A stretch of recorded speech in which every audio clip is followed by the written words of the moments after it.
ամեն զինվոր գանձ է, սերն է հայրենիքի, սերը ընտանիքի և ծնողաց, ամեն զինվոր սյունն է իր տան, հույսը իր ծնողների և հույսը մեր ժողովրդի ապահով ու լուսավոր գալիքի։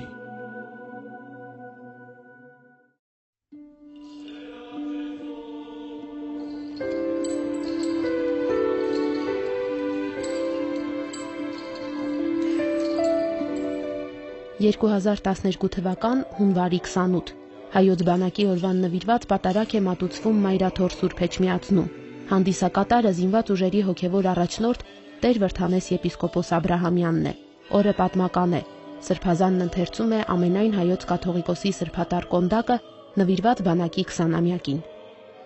Ներողոտ հայցն է, որ բարձրյալի ամենակարող աչքը այսօր եւ միշտ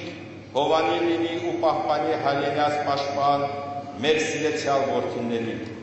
Պատարագի վերջում խորան է բարձրանում վեհափառ հայրապետը, օրհնում եւ հայոց բանակին նվիրում Աշոտ Երկաթի պատմական խաչի նմանությամբ պատրաստված նշխարակիր խաչը, որպես պահապան ու հովանավոր հայ մարտիկներին։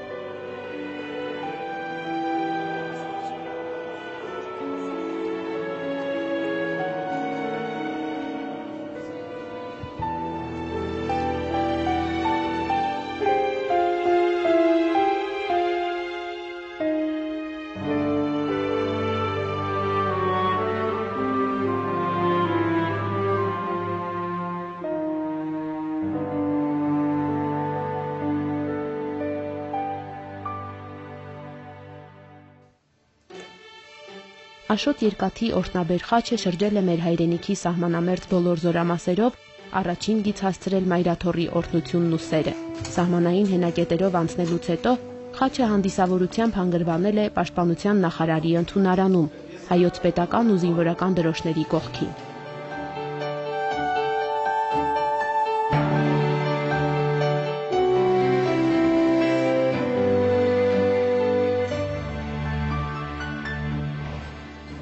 Ամիսներ անց այն իր առաջին փառապանծ քայլերն անցավ նաև Ստեփանակերտում, Շուշիի ազատագրման 20-ամյակին նվիրված զորահանդեսի ժամանակ։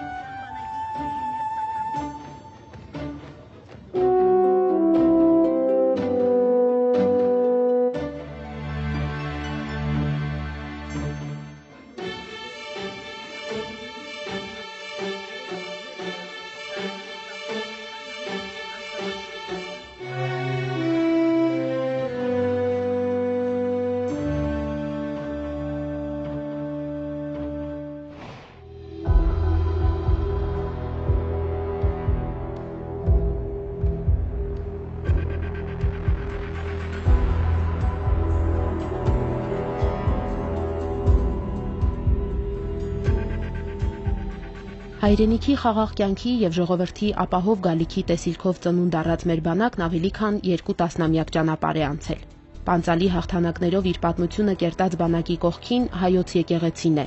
Անցյալի բոլոր հանգրվաններում էլ այդպես է եղել։ Ավարայր, Բաշապարան ու Սարդարապատ, Արցախ։ Պաշտոնապես զինված ուժերում հոգևոր սպասավորներ ունենալու որոշումն ընդունվել է 1997 թվականին Պաշտպանության լուսահոգի նախարար Վազգեն Սարգսյանի և երջանկահիշատակ Գարեգին առաջին հայրապետի կնքած համաձայնագրով։ Այդ օրվանից ավելի քան 15 տարի է անցել։ Այսօր Հայաստանի զինված ուժերի գրեթե բոլոր զորամասերում հոգևոր սպասավորներ կան։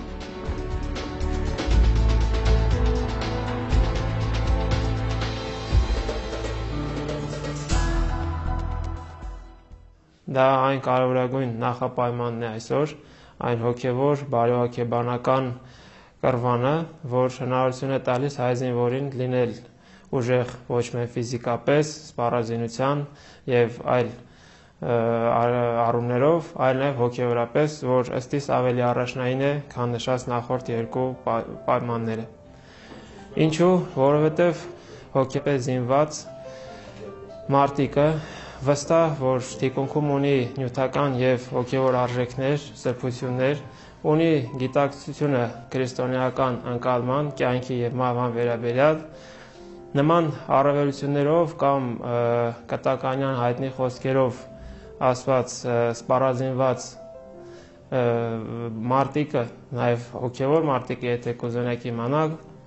ըստիս անպարտելի է։ Հավատքը, այն բացարձակ սերն է, որը իր հետ կբերի նաև այն հանդուրժողականության, եղբայրության, բարի կամքի մթնոլորտը, որը շատ կարևոր է զինված ուժերում, որովհետև դրանով պայմանավորված բավականին կանխարգելիչ և նպաստող գործոն է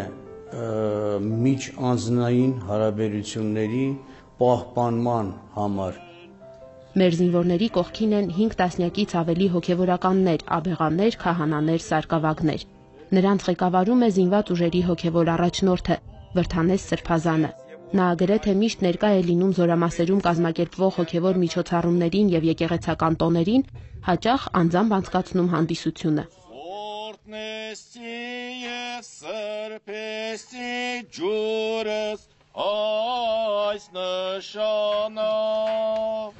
Տարեցտարի ավելի է հզորանում բանակի հոգևոր առաջնորդությունը։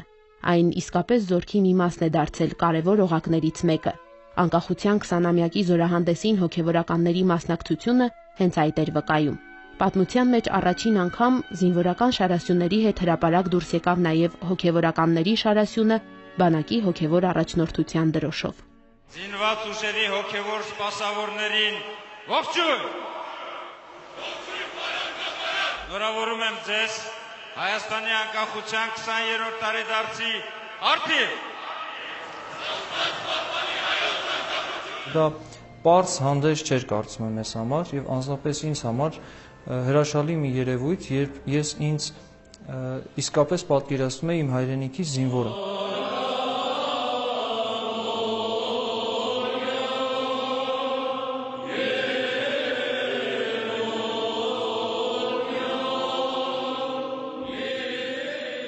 Զորահանդեսի պատրաստության հանգրվաններից մեկը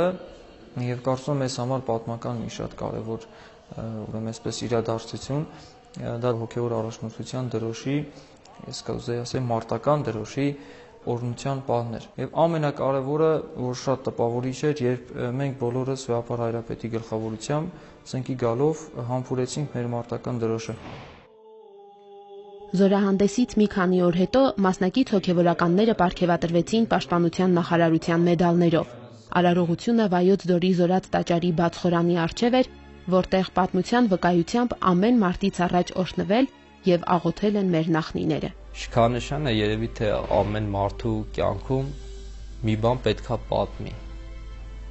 Մեկը հերոս եղավ, մեկը էս եղավ, դա ամեն մարդու տրվելիք բան չի։ Ես խոր հպարտությամբ կգրեմ այդ շքանշանը իբրև հույս նրա, որ եղավ մի իրադարձություն, որը պատմական էր, կարևոր էր բոլորիս համար եւ իբրև իրադարձություն բան փոխեց մեր ժողովրդի մեջ եւ որոշ ներդրում արեց նաեւ բանակաշինության մեջ։ Մեր գործում ամենակարևորը հավատքն է։ Նախ հավատքն առ Աստված, հետո հավատքը սեփական ուժերի նկատմամբ։ Աստված մեզ զորավիք, որ հաջողությամբ կատարենք մեր անելիքն ու սրբորեն պահենք մեր տված խոստումներն ու որդեգրած սկզբունքները։ Կարդում ենք Պաշտպանության նախարարի ամենամյա ուղերձներից մեկում։ Մեր բանակային կյանքում ուսումնադաշերակցական պրոցեսի ամենահիմնական օղակը հանդիսանում է վաշտը կամ մարտկոցը եւ շատ կարեւոր է, որ մենք վաշտի հասարակական ակտիվի կառուցում նախարարի հանձնարարությամբ մտցրել ենք նաեւ այսպես անվանված հոգեվոր ակտիվ հասկացությունը, որը ղեկավարում է հաստատեն զորամասի հոգեվոր սպասավորի կողմից եւ բավականին մեծ նշանակություն ունի հավատը ամրապնդող միջոցառումների կազմակերպման կապակցությամբ։ Սիրելով Աստծուն, դու չես կարող չսիրել մյուս բոլոր մարդկանց, դու չես կարող չսիրել քո հայրենիքը եւ դա նաեւ ուժ է տալիս, դա նաեւ զինվորին հզորություն է տալիս, դա կամք է տալիս, դա չի նշանակում թուլանալ, լինելով հնազանդ։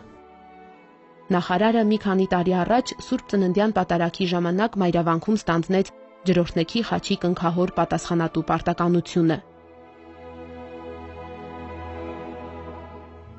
Կյանքում առավելապես զինվորական հագուստ կրող նախարարն այդ օրն իրավունք ստացավ շապիկ հագնել եւ հոգեվորականների հետ բարձրանալ խորան։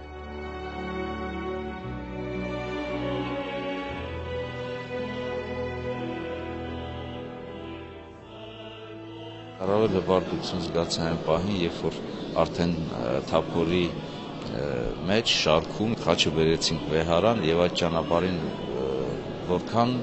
մեր հայրենակիցները ժողովուրդը որքան մեծ ցանկություն ունեն հպվել խաչին, համբուրել խաչը, այնքան օրհնանքի խոսքեր հնչեցին մեր բանակի հասցեին, որ կարծում եմ, որ այս խաչը այսպես հոգևոր սրի դեր կկատարի պաշտպանության նախարարության համար, որպեսզի մենք մեր սուրը միշտ այսպես մարտական վիճակում պահենք։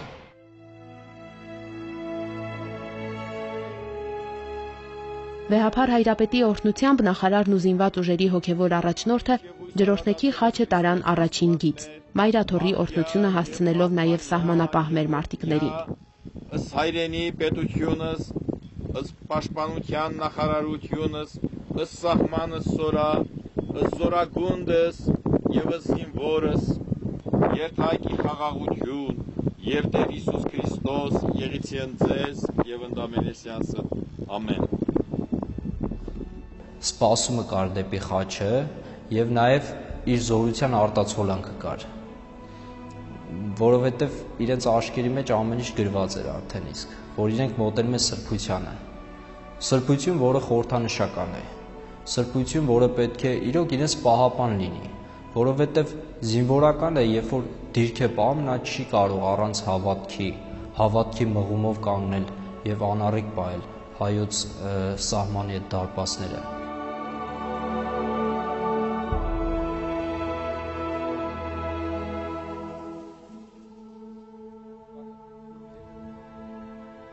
Տղաները սահմանային հենակետերում հենց առաջին գծի վրա իրենց ուժերով մատուռներ են կառուցում։ Զինվորներն ասում են, որ սեփական ցանկությամբ ու սեփական քրտինքով կառուցած աղոթքի այս անկյուններն իսկապես իրենց ուժ են տալիս եւ խաղաղ ծառայության հույս։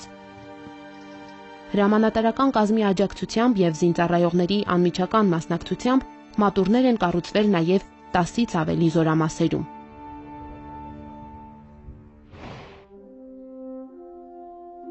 Քանաքեռի զորամասի Սուրբ Կարապետ մատուռն օրինակ կառուցվել է 2009 թվականին։ Արդեն 4 տարի զորամասի բոլոր միջոցառումները, եկեղեցական բացօթյա արարողությունները մատուռի բակում են արվում։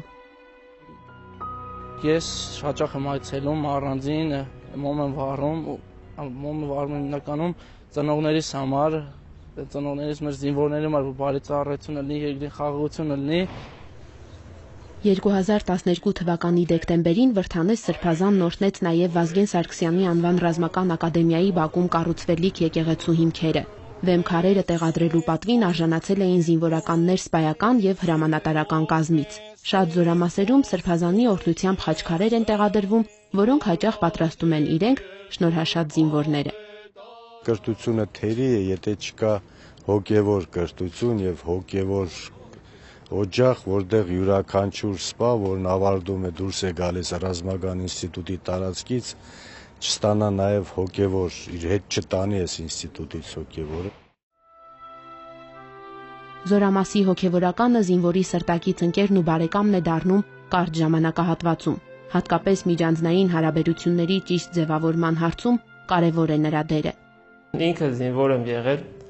եւ առիթ եմ ունեցել շփվելու հոգևոր սպասավորի հետ։ Նման անձի ներկայությունը զորամասում շատ անհրաժեշտ է եւ շատ կարեւոր։ Նա քեզ համար եւ հոգևոր եղբայր է, եւ հոգևոր դասյարակ է, եւ ընդհանրապես օրինակ է կյանքում կողմնորոշվելու համար։ Իսկ մանական առօրյան գիտենք, որ շատ խիստ տարբերվում է մեր կենցաղային առօրյայից եւ անփորձ երիտասարդը ճանաչելով սեփական այսպես խիստ ձևավորված դերևս աշխարհահասկ ընտրտուքների այս շրջանում կարող է ունենալ շեղումներ, կարող է ունենալ հարցեր, որոնց պատասխանը ըստիս լավագույնս պատրաստված անգամ սպան չի կարող տալ, այն ինչ որ կարող է տալ հոգևոր սպասավոր։ Հոգևորականներն ամեն զորակոչից հետո նոր զինվորների մկրտություն են կազմակերպում։ Նույնիսկ ամենահեռավոր զորամասերում արարողությունը կատարում է առաջնորդը։ Մկրտվողների կնքահայրերը սովորաբար իրենց զինակից ընկերներն են լինում։ Զինվորական ուսումնառության տարիներին մկրտվեցին նաև Արմենակ Խամփերյանի անվան ռազմական ավիացիոն ինստիտուտի մի խումբ սաներ։ Ինչպես բոլոր մկրտվողների, ինձ համար էլ մկրտությունը նոր կյանքի սկիզբ է։ Այդ պահին կարողանում ես Աստծուց խնդրել քո ներողամտությունը բոլոր քո գործած մեղքերի համար ու նոր կյանք սկսել նոր էջից։ Ես վաղուց էի մկրտվել 10 տարեկան հասակում, այսօր ես արդեն հանդիսացա քավոր իմ ցածր կուրսընկերոջ համար եւ հույսով եմ, որ հետագայում ես կկարողանամ արժանագույն ձևով կատարել քավորի պարտականությունները։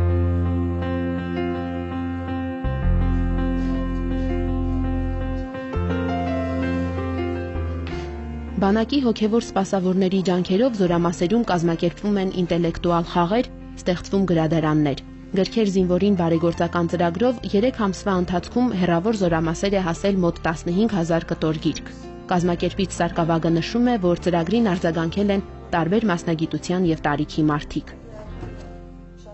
Օրինակ բժշկական գիտությունների դոկտոր եւ իր ամբողջ բժշկական գրքերը նվիրեց եւ օրինակ բուժ կետին բանակում, Զորամասում դա ուղղակի մեծ ուրախություն պատճառեց։ Եղան մարդիկ, որ ամբողջությամբ շախմատին վերաբերող մի մոտ 200 կտոր գիրք նվիրեցին, որպեսզի շախմատի ակումբ ստեղծվի։ Շարունակվում է նաեւ կտակարան զինվորին ծրագիրը Աստվածաշնչային ընկերության հետ համատեղ։ Զինվորների համար տպագրվել է Աստվածաշունչ մատյանը, որը մինչև 2014 թվականը պետք է բաժանվի բոլոր Զորամասերում։ Տրամադրվում են նաև փոքրիկ աղոթագրքեր։